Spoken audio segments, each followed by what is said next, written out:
Hello everyone from Schwann Buick GMC Cadillac in Mandan, North Dakota. My name is Marshall Becker and I'm a salesman here, and since it's nice out, finding an excuse to be out in the nice weather, and I take a video of this 23 Buick Enclave. This is the Avenir trim, so you can tell that by that front grille.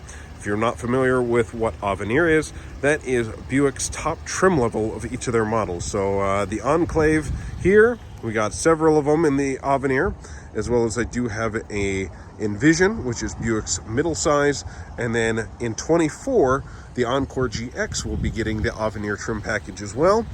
But the big things that will point that out is, of course, that front grille, the nicer Avenir wheels, and you'll have the nice badging on the side, which will then run body color all the way down, where some of the other trims will have a two-tone kind of rock guard there. This one is the rich garnet metallic. It is, well, I can tell you, it'd be my wife's favorite of the current Enclave colors, because she currently is driving a 19 Enclave in the black cherry, and which is just a little bit more of a titch of purple in that one, and this one tends to be a little bit more of that almost rosewood kind of brown kind of coming through. In my opinion, and this might be a pretty bold statement, but I would say the Enclave is probably the best three-row SUV in the value for value in GM's lineup. And that is a pretty bold statement, because that means I'm comparing this to the Escalade, the Yukon, Suburban, Yukon XL, all of those, which are also fantastic vehicles. But I think for the price point and the technology, quiet ride, all of the different factors, the Enclave, I would say, wins out being that family three-row SUV. But then again, if you're need the extra towing, or say you're a hockey family and need the extra 3 feet of storage behind the third row, you can't beat one of those Yukon XLs, Escalade ESV, or say the Suburban. But if you don't need the towing, you just are looking for a three-row people mover with a little bit of towing, because these will tow 5,000 pounds, the Enclave is a great option. Excuse me. Jumping around, we'll point out a couple of things well, actually, I should probably go on the passenger side to show off the Smart Slide seat. So on the passenger side, if you're a family with car seats, booster seats, something like that, that does need the latch system, you do have the latch, which a problem in the past, if you ever wanted to lay this seat down or get to the back without having to crawl around, you'd either have to take that car seat out, take that booster seat. Well, they fixed that in 2018 when they redesigned the Enclave up in size. But this whole seat will tilt forward and go, and now you have access to the third row without having to take whichever car seat is out. So if you have a forward-facing seat, it definitely works a little bit better, but it does work with the rear-facing as well. Just have a little bit less room for entering in here as well. Excuse me.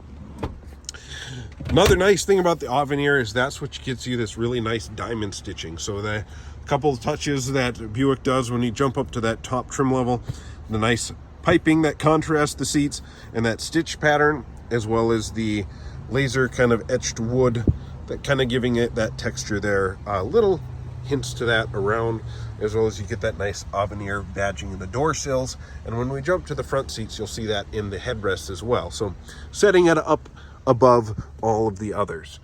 Second row heated seats, also available in the premium trim, but the Avenir comes with that standard. Dual sunroofs. Front one is opening, with the second one just being a fixed skylight.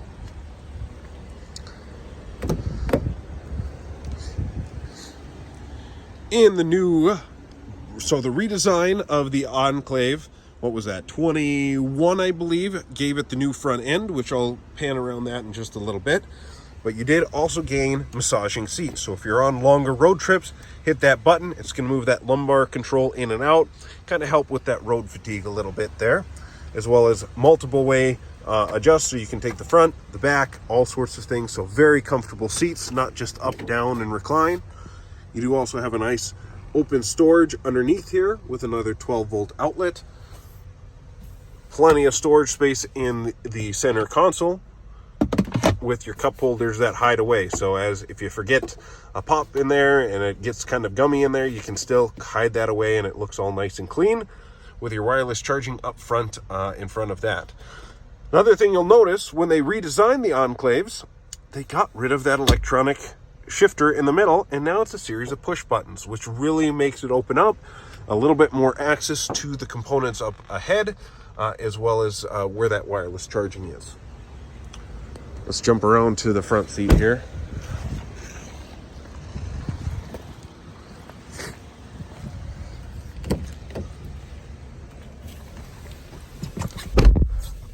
So, jumping in the front seat, you will see very similar layout to the previous Enclaves, with all of your cruise control, heated steering wheel, and gap adjust controls to the left hand of the wheel, and all of your radio controls, as well as that center gauge cluster, is all on the right, with your shifters up top for that manual mode. And then, of course, the other really nice thing, it does have IntelliBeam headlights. So you're cruising down the road, it will automatically dim the lights or bring that up. Another feature that they've updated, and this has been kind of in the Enclave since 2018 when they redesigned, but now they have the second generation of this rear view camera mirror. So kind of nice thing about this, and this was one of the big selling point for my wife, as well as plenty others. Your standard mirror, you still have a lot of the blind spots of the side rails before it gets to the back window, as well as if you are stacking luggage or different things in the back there, you can't see out the back window, or if your kids like to, sit in that center seat. Now, flip that, you are running off of a camera off the back hatch, which is 300% better visibility because it is a wide angle lens.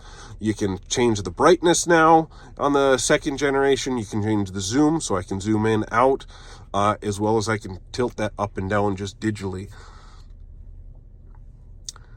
Your sunshade is going to be controlled up here, so now you have the electronic sunshade, your garage door openers, a lot of the same things that have been in there, but just kind of updating it and refining it just a little bit more. Still have tri-zone climate control, so driver, passenger, and rear passengers can all have their temperature set independently, as well as they now have the nicer display screen and camera. So starting out in our pickups, it has now worked its way to the Buick lineup, where you can click through all of the different camera views, making sure that you don't run over that bike that was left out, or a cone, or if you're just trying to parallel park right next to there, you don't have to worry about curb checking your wheels.